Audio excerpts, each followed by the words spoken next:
नमस्कार, इस बुलेटिन में आप सभी का स्वागत है। मैं हूं आपके साथ पल्लवी राजपूत। दिल्ली अल्पसंख्यक आयोग के अध्यक्ष जफरुल इस्लाम एक बार फिर विवादों में घिरते दिख रहे हैं। जफरुल इस्लाम ने एक फेसबुक पोस्ट पर विवादित टिप्पणी की है। उन्होंने फेसबुक पर लिखा कि जिस दिन भारत के मुसलमानों ने अरब देशों से अपने जुल्म की शिकायत कर दी तो उस दिन जलजला आ जाएगा। उनके इस बयान पर बीजेपी सख्त हो गई है। बीजेपी ने आरोप लगाया है कि जफरुल इस्लाम भारत की छवि खराब कर रहे हैं। उनके इस पोस्ट का विरोध हो रहा है। विरोध करने वालों का कहना है कि जफरुल इस्लाम का पोस्ट धार्मिक विद्वेष बढ़ाता है और देश की छवि खराब करता है। दरअसल जफरुल इस्लाम ने अपनी फेसबुक पोस्ट में कुवैत को उसके समर्थन के लिए धन्यवाद कहा है। उन्होंने लिखा, धन्यवाद कुवैत, भारतीय मुसलमानों के साथ खड़े होने के लिए। कट्टर हिंदुओं ने सोचा था कि अरब और मुस्लिम देश अपने आर्थिक संबंधों के कारण भारत के मुसलमानों के उत्पीड़न की परवाह नहीं करेंगे।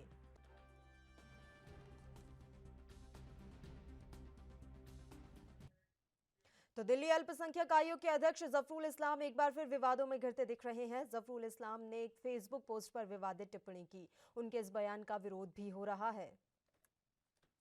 जफरुल इस्लाम जिस शख्स का नाम है वो बहुत ही विवादित आदमी है और जिस तरह की चिट्ठी उन्होंने कुवैत और सऊदी अरब में जो मामले हुए हैं उसको लेकर लिखा है, ये मुझे लगता है कि भारत के अस्मिता और अखंडता पे प्रहार है। आप भारत में रह के इस तरह की बात कर रहे हैं और आप दिल्ली जैसे जो यूनियन टेरेटरी है जिसकी सरकार दिल्ली में है, आम आदमी पार्टी के नेता भी हैं और आप माइनॉरिटी कमीशन के चेयरमैन भी। मुझे हैरानी उस विवादित आदमी पे नहीं हो रही है, मुझे हैरानी अरविंद केजरीवाल साहब पे हो रही है कि वो अब तक संज्ञान क्यों नहीं लिया। क्या अरविंद केजरीवाल साहब जफरुल इस्लाम से डरते हैं? वो भारत के अंदर इस तरह की हिंदू मुसलमान की जो राजनीति है, एक भेदभाव, एक उन्माद फैलाने का जो उन्होंने कृत्य किया है, इस पे अरविंद केजरीवाल साहब कब संज्ञान लेंगे? देखिए, आजकल कुछ लोगों ने ये ठेका ले रखा है कि उन्होंने भारत को बदनाम ही करना है। जिस तरह से आम आदमी पार्टी के नेता और दिल्ली अल्पसंख्यक आयोग के दिल्ली के चेयरमैन जफरुल इस्लाम खान ने जिस तरह की बातें बोली हैं, इसकी मैं घोर निंदा करता हूं। इस तरह की बातें नहीं बोलनी चाहिए। किसी भी कंट्री को भारत के अंदरूनी मामले में दखल देने का अधिकार नहीं है, चाहे वो अरब कंट्री ही क्यों ना हो, क्योंकि इंडोनेशिया के बाद सबसे बड़ी मुस्लिम आबादी भारत में रहती है और भारत में मुसलमानों के लिए भारत से अच्छा देश और मोदी जी से अच्छा नेता नहीं मिल सकता, जो 130 करोड़ लोगों को इकट्ठे रख रहे हैं, एक निगाह से देख रहे हैं। लेकिन किस तरह से भारत को बदनाम किया जाता है। एक आध छोटी घटना को लेकर किसी मुल्क को दखल देने का कोई अधिकार नहीं है। और जिस तरह आम आदमी पार्टी के नेता ने इस तरह की जबान बोली है और जिस तरह का बात लिखी है, इसकी घोर निंदा होनी चाहिए और उनके खिलाफ कार्रवाई होनी चाहिए। किसी को भी भारत को बदनाम करने का अधिकार नहीं दिया जाना चाहिए। और The statement that has come from Mr. Khan, the Minority Commission Chief of Delhi, is absolutely anti-constitutional. Does he have no faith in the Constitution and the judiciary of India that he has to complain about something to a foreign nation? And what does he mean by Zakir Naik is a hero of India and that there would be an avalanche? Is it a threat? And most importantly, he is a political appointee. He has been appointed to the post by Mr. Arvind Kejriwal, the Chief Minister of Delhi. Our question to Mr. Kejriwal is, will he sack Mr. Khan? तो जफरुल इस्लाम के विवादित बोल एक बार फिर सामने आए हैं और इसके बाद से ही राजनीति जो है वो गर्म हो चली है। हमारे संवाददाता राजीव तिवारी दिल्ली से इस समय फोन लाइन पर जुड़े हुए हैं इस खबर पर ज्यादा जानकारी के साथ। राजीव, पूरी जानकारी हम आपसे चाहेंगे। जो जफरुल इस्लाम ने बयान दिया है, विवादित बयान दिया है, फेसबुक पोस्ट उन्होंने लंबी चौड़ी डाली और इतनी सारी बातें उसमें लिखी गई हैं जो कि देश के खिलाफ है। क्या अरविंद केजरीवाल या फिर आम आदमी पार्टी की सरकार की तरफ से किसी तरह का कोई संज्ञान लिया गया है इस मामले में? जी बिल्कुल, बता दें जिस तरीके से जफरुल इस्लाम ने जो एक विवादित फेसबुक पे पोस्ट किया है, तो कहीं ना कहीं ये जरूर है कि जिन्होंने मुसलमानों के लिए ये जरूर लिखा है कि दिल्ली जो भारत के जो मुसलमान हैं उनके ऊपर एक अत्याचार किया जाता है, जिसको लेकर कुवैत के लिए समर्थन पत्र है। यानी कि कह सकते सीधे सीधे कहें तो कुवैत और जो मुस्लिम इस्लाम देश है, कंट्रियां हैं, उनके लिए भारत के जो मुसलमान हैं उनके लिए समर्थन में ये पत्र लिखा हुआ है। मगर देखने वाली बात ये भी है एक कि जिस तरीके से भारत के मुसलमानों के लिए जो कहा जा रहा है कि बीजेपी ने भारत के मुसलमानों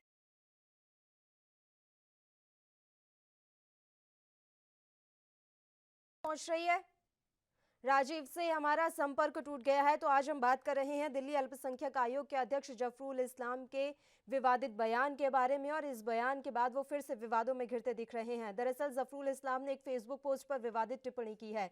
उन्होंने फेसबुक पर लिखा कि जिस दिन भारत के मुसलमानों ने अरब देशों से अपने जुल्म की शिकायत कर दी तो उस दिन तूफान आ जाएगा। उनके इस बयान पर अब बीजेपी सख्त हो गई है। बीजेपी के अलावा तमाम तरह की प्रतिक्रियाएं आ रही हैं और सब उनके इस बयान का विरोध कर रहे हैं। तमाम जो दल हैं वो उनके इस बयान का विरोध करते हुए नजर आ रहे हैं। वहीं बात भारतीय जनता पार्टी की करें तो उन्होंने आरोप लगाया है कि जफरुल इस्लाम भारत की छवि को खराब कर रहे हैं। उनके इस पोस्ट का जबरदस्त विरोध हो रहा है। विरोध करने वालों का कहना है कि जफरुल इस्लाम का पोस्ट धार्मिक विद्वेष बढ़ाता है और देश की छवि को खराब करता है। दरअसल जफरुल इस्लाम ने अपनी फेसबुक पोस्ट में कुवैत को उसके समर्थन के लिए धन्यवाद कहा। उन्होंने लिखा, धन्यवाद कुवैत, भारतीय मुसलमानों के साथ खड़े होने के लिए। कट्टर हिंदुओं ने सोचा था कि अरब और मुस्लिम देश अपने आर्थिक संबंधों के कारण भारत के मुसलमानों के उत्पीड़न की परवाह नहीं करेंगे, लेकिन कुवैत ने जो सहयोग दिया है, समर्थन दिया है, उसके लिए जफरुल इस्लाम की तरफ से धन्यवाद कहा गया है कुवैत को। और साथ ही ये भी कहा गया है कि भारतीय मुसलमानों ने अरब देशों से अगर अपने जुल्म की शिकायत कर दी तो उस दिन जलजला आ जाएगा, तूफान आ जाएगा। उनके इस फेसबुक पोस्ट के बाद से लगातार राजनीति जो है वो गर्म है। बीजेपी जहां तमाम तरह के आरोप लगा रही है, वहीं अन्य दल भी उनके इस बयान का विरोध कर रहे हैं। साथ ही बीजेपी की तरफ से केजरीवाल पर भी आरोप लगाया गया है और ये सवाल खड़े किए गए हैं कि आखिर इस मामले का संज्ञान क्यों नहीं लिया गया और इस बयान का अब क्या करेगी आम आदमी पार्टी सरकार? क्या ये धार्मिक विद्वेष को बढ़ाने वाला बयान नहीं है? राजीव हमारे संवाददाता एक बार फिर से फोन लाइन पर जुड़े हुए हैं। राजीव, अब आप अपनी बात जारी रख सकते हैं। राजीव, मेरी आवाज पहुंच रही है आप तक? आपकी आवाज स्पष्ट नहीं आ रही मुझे। राजीव, हम फिर से आपसे जुड़ते हैं तो आपको बता दें कि दिल्ली अल्पसंख्यक आयोग के अध्यक्ष जफरुल इस्लाम एक बार फिर विवादों में घिरते दिख रहे हैं। जफरुल इस्लाम ने एक फेसबुक पोस्ट पर विवादित टिप्पणी की है। राजीव हमारे संवाददाता फोन लाइन पर जुड़े हैं। राजीव, मेरी आवाज आ रही है आपको? जी। राजीव, अब आप अपनी बात जारी रख सकते हैं, आपकी बात अधूरी रह गई थी। जी बिल्कुल बता दें, जिस तरीके से दिल्ली अल्पसंख्यक के आयोग के जो अध्यक्ष हैं जफरुल इस्लाम, उन्होंने एक विवादित पोस्ट करके यानी फेसबुक पे जो पोस्ट किया, कहीं ना कहीं वो कुवैत के लिए समर्थन में है। मगर देखने वाली बात यह है, जिस तरीके से उन्होंने भारत के जो मुसलमान हैं उनके ऊपर जो अत्याचार हो रहा है बीजेपी के द्वारा या हिंदू संघों के द्वारा, वो उसके लिए निंदा करी है। यानी कह सकते हैं सीधे सीधे कहें, जो मुसलमान जो दिल्ली के भारत के जो मुसलमान हैं उनके ऊपर अत्याचार जो हो रहा है ये उसकी निंदा करता है। मगर देखने वाली बात यह, जिस तरीके से ये विवादित जो पोस्ट किया गया है ये काफी लंबा चौड़ा है। मगर देखने वाली बात ये भी है, इससे राजनीति जरूर गरमाई है, क्योंकि बीजेपी की सरकार के जितने भी लोग हैं या फिर कहें जितने भी नेता हैं वो इससे नाराज है, क्योंकि बीजेपी ने कभी भी, उन्होंने कहा है कि बीजेपी ने कभी भी इस तरीके से इस भारत के जो मुसलमान है उनको इस नजर से कभी नहीं देखा। मगर फिर भी जिस तरीके से इन्होंने ये पोस्ट किया है तो कहीं ना कहीं ये जरूर है कि दिल्ली सरकार या अरविंद केजरीवाल या इनके ऊपर किस तरीके से कोई एक्शन लेंगे नहीं लेंगे, मगर अभी तक कोई एक्शन नहीं है। मगर हाँ, ये जरूर है कि दिल्ली सरकार को कोई ना कोई इनके खिलाफ या इनको लेकर इनको कोई ना कोई जो बयान जरूर देना पड़ेगा कि भाई किस तरीके से इन्होंने पोस्ट किया था, मगर यह क्या किस नजरिए से इन्होंने देखा है ये सारी चीज। मगर दिल्ली सरकार इसके अंदर कितना बड़ा एक्शन लेगी या नहीं लेगी वो बात की बात है, मगर दिल्ली सरकार को कहीं ना कहीं एक्शन जरूर लेना पड़ेगा इनके लिए। ठीक है राजीव, एक्शन अभी नहीं लिया गया है, लेकिन क्या किसी तरह की कोई प्रतिक्रिया सामने आई है दिल्ली सरकार के किसी भी प्रतिनिधि, नुमाइंदे की तरफ से या नेता की तरफ से? देखिए, अभी इनकी तरफ से, दिल्ली सरकार की तरफ से ऐसा कोई भी बयान नहीं दिया गया है कि इनके ऊपर कोई एक्शन है या नहीं है, या फिर कि इन्होंने किस नजरिए से ये लिखा गया था। मगर हाँ, ये जरूर है इसके अंदर जब भारत के जो मुसलमान हैं उनके लिए ये कहा गया कि जो पूरे देश के अंदर मुस्लिम जितनी भी कंट्रियां हैं उनको समर्थन लेने की बात की गई है। मगर देखने वाली बात ये भी है कि बीजेपी इस नजरिए से देखती थी या नहीं देखती थी। मगर वो ये जब दौर ये कोरोना वायरस से चल रहा तो कहीं ना कहीं जब इस तरीके की जो पोस्ट किया गया तो कहीं ना कहीं राजनीति एक पहलू जरूर देखते हुए करा गया है। मगर राजनीति के साथ साथ पहले हमें ये देखना पड़ेगा कि हम अपने पहले देश को बचाएं, बाकी बाद में इस तरीके की राजनीति करें। मगर जब राजनीति जब इन्होंने स्टार्ट करी दी है तो कहीं ना कहीं इनका विरोध करना भी लाजमी है। मगर दिल्ली सरकार किस तरीके से इसे देखती है या फिर इनके खिलाफ कोई एक्शन लेती है वो देखना जरूर होगा। राजीव, ये कोई पहला मौका नहीं है जब जफरुल इस्लाम की तरफ से किसी तरह का कोई विवादित बयान आया हो। वो अक्सर विवादों में घिरे रहते हैं और अपने इन्हीं बयानों के कारण वो हमेशा विवादों में रहते हैं। अब बड़ी बात यहाँ पर यह है कि उन्हें क्यों लगता है कि मुस्लिमों पर जुल्म हो रहा है भारत में। देखिए, उनका अपना नजरिया, ये उन्होंने अपने विभावित विभावित क्या कहते हैं, अपने नजरिए से लिखा है, या फिर ये जान जिनके जो इनके समर्थन में जितने भी मुसलमान हैं, या उन्होंने बताया इस तरीके से। मगर हाँ, ये जरूर है, जब इस तरीके की पोस्ट किया जाता है तो कहीं ना कहीं राजनीति जरूर गरमाती है, क्योंकि इन्होंने जब पोस्ट कर दिया है तो कहीं ना कहीं ये जरूर देखना चाहिए था पहले, पोस्ट करने से पहले, क्या इस तरीके की वाक्य में ही मुसलमानों के खिलाफ या फिर मुसलमानों को अत्याचार हो रहे हैं या नहीं हो रहे। मगर जो इनके पास शायद जानकारी है वो अधूरी जरूर है, क्योंकि पहले भी जब सीए एनआरसी आया था तो कहीं ना कहीं ये जरूर था कि उसके अंदर केंद्र सरकार में या बीजेपी ने सीधे सीधे कहें कि हर तरीके से ये समझाने की कोशिश की थी कि जो कानून लेके आए हैं वो कानून बिल्कुल उनके राजीव, इस खिलाफ तरह के नहीं जो है। बयान है वो विद्वेष को ही बढ़ाते हैं। आपका बहुत बहुत शुक्रिया राजीव, तमाम जानकारी हम तक पहुंचाने के लिए। इस समय फोन लाइन पर अन्य मेहमान हमारे साथ जुड़े हुए हैं। संजीव निगम जी, आम आदमी पार्टी से नेता, इस समय फोन लाइन पर मौजूद हैं। संजीव जी, मेरा सीधा और छोटा सा सवाल, क्या कुछ कार्रवाई आम आदमी पार्टी की सरकार की तरफ से इस मसले पर की जाएगी? अब वो सरकार क्या करेगी, मैं सरकार का तो प्रतिनिधि नहीं हूँ, मैं लगा आम आदमी पार्टी का प्रतिनिधि जरूर हूँ। तो आम आदमी पार्टी के प्रतिनिधि के नाते मैं सिर्फ आपको इतना ही बता सकता हूँ कि ठीक है, ये अल्पसंख्यक आयोग के अध्यक्ष ने बोला है और मुझे डायरेक्ट कोई उसमें हस्तक्षेप करने का अधिकार भी नहीं है। ऐसे उन्हें नहीं बोलना चाहिए। कोई उन्हें कोई शिकायत है, कोई उन्हें दर्द है, कोई उन्हें तकलीफ है, तो वो पहले सरकार के पास रखते हैं और सरकार उसमें जो भी उचित निर्णय उनको लगता है वो उसमें चर्चा करते, बात करते। इस तरीके से कहना नहीं चाहिए। मैं सिर्फ इतनी ही बात कह रहा हूँ, और इसके ऊपर क्या कार्रवाई होगी क्या नहीं होगी वो सरकार के जो प्रतिनिधि हैं वो सरकार इसमें देखेगी और उचित समय पर उचित निर्णय लेगी। लेकिन इस तरह की मानसिकता का क्या किया जाएगा संजीव जी? ठीक बात है, मैं आपकी इस बात से बिल्कुल सहमत हूँ। देखिए, तरह तरह की मानसिकता है। अभी अगर मैं आपको एक उदाहरण के रूप में बताऊं, अभी आपने खुद देखा होगा एक दो दिन में भारतीय जनता पार्टी के बहुत सारे नेता हैं, कई हैं, एक दो स्पेसिफाई में कर भी सकता हूँ, विधायक भी हैं, चुने हुए प्रतिनिधि, वो भी कह रहे हैं साहब इस एरिया में मुसलमान व्यक्ति का कोई आदमी नहीं आना चाहिए, साग बेचने, सब्जी बेचने, भाजी बेचने। और तुम्हारा क्या नाम है, तुम किस धर्म से ताल्लुका? अरे भाई, जो विक्रेता है वो अपने दो पैसे पेट के लिए, रोटी के लिए कुछ कर रहा है, कुछ बेच रहा है, जो खरीद रहे हैं, तो वो आप उसको क्रेता और विक्रेता के रूप में देखिए, तो ऐसे वो भी गलत बात है, वो भी नहीं करना चाहिए, कभी नहीं करना चाहिए। और आप इस दौर में ऐसे आपातकाल में जो कोरोना का आपातकाल लगा हुआ है, तो एक दूसरे से जो भी सहायता हो सकती है। हमारा तो नारा है, आम आदमी पार्टी के मुखिया हमारे जो अरविंद केजरीवाल जी बोलते हैं, इंसान का हो इंसान से भाईचारा, यही है पैगाम हमारा। हम तो सिर्फ इस बात को, हमें कोई चीजों से लेना देना ही नहीं है। हम क्या कर सकते हैं, क्या हमें करना चाहिए, सिर्फ क्या है, मजहब में आप पढ़े हुए हो, ठीक है, ये कोरोना है, देखिए कितनी बड़ी मुसीबत क्या देख करके आती है। किसी को किसी कभी भी कोई सवाल यहाँ पर परेशानी ये है ना कि कट्टर कौन है संजीव निगम जी? उन्होंने अपने जो फेसबुक पोस्ट लिखा है, उन्होंने लंबा चौड़ा फेसबुक पोस्ट लिखा, उन्होंने एक लाइन यहाँ पर लिखी है कि कट्टर हिंदू ये समझते थे कि कोई हमारे साथ नहीं आएगा। फिर कट्टर है कौन? हम ये भी जानना चाहेंगे कि इस तरह के शब्दों का इस्तेमाल आखिर क्यों किया जाता है? ऐसी कौन सी परेशानी है इस देश में मुस्लिमों को? बिल्कुल आप सही कह रहे हैं। मैं ये जो कट्टर शब्द है, मैं इसके जो है मतलब पक्षकार नहीं हूँ। मैं ये चीज जिसने भी लिखी है ये मैं सहमत नहीं हूँ, कोई भी हो। और मैंने आपको उदाहरण अभी पहले बता भी दिया, ऐसे भी साथी हैं जो इस तरीके, भाई हमारे देश के निवासी हैं, सब लोग हैं, अपना अपना क्षमता से, अपने अपनी ज्ञान से, अपनी अपनी बुद्धि से कमा रहे हैं, खा रहे हैं। और आज ऐसी मुसीबत में सरकार उनका प्रबंध भी कर रही है। किसी भी धर्म जाति के हो, मजदूर हो, कोई भी हो, सब उनका सरकार ध्यान रख रही है हर तरीके से। हर सरकारें, राज्य सरकारें अलग अलग जगहों में काम कर रही हैं। ये उनको भी नहीं कर, आपके नॉलेज में होगा, आपको भी सुनने में मिला होगा कि भारतीय जनता पार्टी के विधायकों ने ऐसा कहा है कि आप इस गली में बेचने आ रहे हो, यहाँ पर आपका क्या नाम है, आप मुसलमान हो तो आएंगे नहीं, कल से बेचने, बेचेंगे नहीं, कोई खरीदेगा नहीं। पर बात कर रहे हैं क्या संजीव जी? सब्जी विक्रेताओं पर बात हो रही है क्या यहाँ पे? नहीं, मैं मानसिकता की बात कर रहा हूँ। जो आप बता रहे हैं मानसिकता की बात मैं कर रहा हूँ। इस तरीके की बातें ऐसे किसी को भी नहीं करना चाहिए।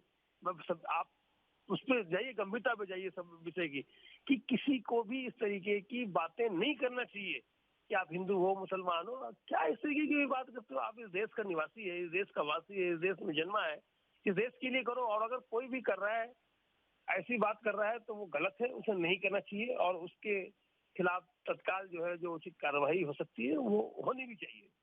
हमारे साथ लगातार जुड़े रहिएगा संजीव जी। इस समय बीजेपी के प्रवक्ता अशोक पांडे जी फोन लाइन पर मौजूद हैं। अशोक जी, जफरुल इस्लाम का जो बयान सामने आया है वो वाकई में निंदनीय और शर्मनाक है। अपने देश को छोड़कर अन्य देशों को धन्यवाद करना, उनसे सहायता मांगना और उनकी धमकी देना, ये कहाँ का न्याय है? और सबसे बड़ी बात, क्या इस पर कार्रवाई होगी?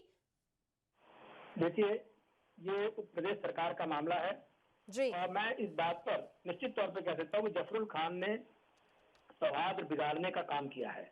जी और वो शब्द कहने के बाद जो उनका बयान आया है, उस बयान को आने के बाद वो संवैधानिक पद पे बैठे रहने का अपना अधिकार खो चुके हैं। जी इसलिए मेरा उनसे सीधा सीधा ये कहना है कि इस मामले पर केजरीवाल साहब को तत्काल उनको वहां से बर्खास्त करना चाहिए, क्योंकि मैं स्वयं अल्पसंख्यक आयोग का सदस्य रह चुका हूं। इसलिए मैं इस पद की गरिमा और मर्यादा को समझता हूं जी कि इस पर कोई भी व्यक्ति राजनीतिक बयान जारी नहीं कर सकता। यह हिंदू और मुसलमान के बीच में सौहार्द कायम करने का पद है, संवैधानिक पद है, न कि उस खाई को गहरा करने का। दिल में पाकिस्तान, मुंह में संविधान और दिमाग में दंगा, ये रख करके ये बयान जारी किया गया है। इस पर निश्चित तौर पर केजरीवाल साहब को उनको वहां से हटाना चाहिए, और या फिर केजरीवाल को ये मानना चाहिए कि मेरे वेतन भोगी व्यक्ति ने मेरे कहने पर यह किया है, क्योंकि उसमें वेतन मिलता है जो प्रदेश सरकार वहन करती है। तो वो वेतन भोगी व्यक्ति हैं केजरीवाल सरकार के। निश्चित तौर पर उनके विरुद्ध केजरीवाल को कार्रवाई करनी चाहिए। ठीक है अशोक जी, एक बड़ा सवाल यहाँ पर यह है कि ये बयान या ये फेसबुक पोस्ट कोई 2-3 मिनट पहले नहीं आई है, सुबह के समय आई है। एक लंबे वक्त गुजर गया है, काफी घंटे हो गए हैं, अभी तक कार्रवाई तो छोड़िए, किसी तरह की कोई प्रतिक्रिया भी सामने नहीं आई है। फिर इसे किस तरह से देखा जाए? मैं तो इसी तरह, मैंने स्वयं कहा कि केजरीवाल का पेड एम्प्लॉई है वो, और केजरीवाल के दिशा निर्देश पर ही उन्होंने वेतन भोगी व्यक्ति ने बोला है। जहां तक आज एक पत्रकार, एक टीवी चैनल, एक अधिकारी को और एक नेता को इस तरीके से उनके सामने नाम लेने पर जिस तरीके से प्रताड़ित किया जा रहा है, उससे ध्यान हटाने के लिए इस प्रकार का घिनौना बयान दे करके उन्होंने अपने देश की गरिमा के साथ गद्दारी की है। 57 देश हैं इस्लाम के, और उन 57 देशों में पाकिस्तान और हिंदुस्तान के मुसलमान को कोई भी अन्य देश मुसलमान ही नहीं मानता। वह उनसे उसी प्रकार घृणा करता है क्योंकि बाकी देशों में मुसलमान किसी भी प्रकार से सौहार्द में रहना चाहता है, और वो सब भारत का सम्मान करते हैं, भारतवासियों का सम्मान करते हैं। इसलिए उनकी ये बात पूरे तौर पर देश के साथ राष्ट्रद्रोह की कृत्य में देखा जाना चाहिए। ठीक है संजीव जी, मेरा एक छोटा सा सवाल है आपसे, जल्दी से आप भी जवाब दे दीजिएगा। देखिए, आपने साफ कर दिया है कि आप इस पर कोई टिप्पणी नहीं कर सकते कि कार्रवाई होगी या नहीं होगी, और होगी तो कितनी देर में होगी, कितने दिनों में होगी। लेकिन इतना सा सवाल है कि आखिर ये नफरत क्यों, क्या वजह है? मैंने आपको पहले ही कहा, मैं किसी भी इस तरीके की बातचीत का समर्थन नहीं करता हूँ। मुझे भी अच्छा नहीं लगता, ये होना नहीं चाहिए। भाई, जिसको ओंधा दिया जाता है, जिसको जिम्मेदारी दी जाती है, सोच समझ के दिया जाता है। क्या वो व्यक्ति उस ओंधे को संभालने लायक है, उस कुर्सी को सुशोभित कर सकता है? तो ये इस बात से मैं कतई सहमत नहीं हूँ। ये बात जो है इस तरीके की होनी नहीं चाहिए। और अब इसमें संबंधित अधिकारी हैं, जो भी हैं, मुख्यमंत्री है या जो भी, इसमें एक्शन लेना चाहिए। केजरीवाल जी को नहीं पता था कि वो किस मानसिकता के व्यक्ति हैं, यानी कि उन्होंने सोच समझ के ये ओहदा, ये पद उन्हें नहीं दिया, ऐसा माना जाए? नहीं, देखिए, अब वो कभी भी, देखिए, ऐसे तो तमाम मौके आते हैं कि इस तरीके की जब वो जिम्मेदारी दी जाती है, कोई, जैसे चाहे मुख्यमंत्री हो या प्रधानमंत्री हो, तो वो सबके लिए होते हैं, सब पूरे प्रदेश के लिए होते हैं, पूरे देश के लिए होते हैं। किसी ने वोट दिया, किसी ने नहीं दिया, किस पार्टी की सरकार है, लेकिन जिस सरकार का मुखिया होता है वो पूरे देश का होता है, पूरे प्रदेश का होता है। तो वो उसको इस तरीके की बातें करनी नहीं चाहिए। और अगर ये कर रहे हैं तो मैं आपको पहले बता दूं, मैं सहमत नहीं हूँ। किसी भी, कोई भी हो, चाहे हिंदू हो या मुस्लिम हो, इस तरीके की बातें कोई, मैंने आपको पहले भी उदाहरण दिया था कि ऐसे किसी को भी नहीं करना चाहिए, ना किसी भाजपा के मित्र को करना चाहिए, ना अगर हमारे यहाँ किसी कोई सरकार के उस पर बैठा हुआ है उसको भी नहीं करना चाहिए। देर सवेर इसमें कोई ना कोई कार्रवाई उचित रूप से होगी। मैं आपको इतना उम्मीद करते हैं कि जल्द से जल्द इस मसले पर कोई ना कोई कार्रवाई हो। संजीव जी, अशोक जी, आप दोनों का बहुत बहुत शुक्रिया तमाम चर्चा के लिए आप हमारे साथ जुड़े। तो दिल्ली अल्पसंख्यक आयोग के अध्यक्ष जफरुल इस्लाम ने एक बार फिर विवादित बयान दिया है। उन्होंने कहा है कि देश में जिन मुसलमानों पर जुल्म हो रहा है, अगर उसकी शिकायत अरब देशों से कर दी जाए तो देश में जलजला आ जाएगा। और उनके इस बयान के बाद से ही लगातार तमाम तरह की प्रतिक्रियाएं आ रही हैं और हर कोई उनके इस बयान का विरोध कर रहा है। और सबसे ज्यादा सवाल जो है वो आम आदमी पार्टी की सरकार पर खड़े हो रहे हैं। अब देखने वाली बात ये होगी कि केजरीवाल की तरफ से क्या कुछ कार्रवाई इस मसले पर की जाती है।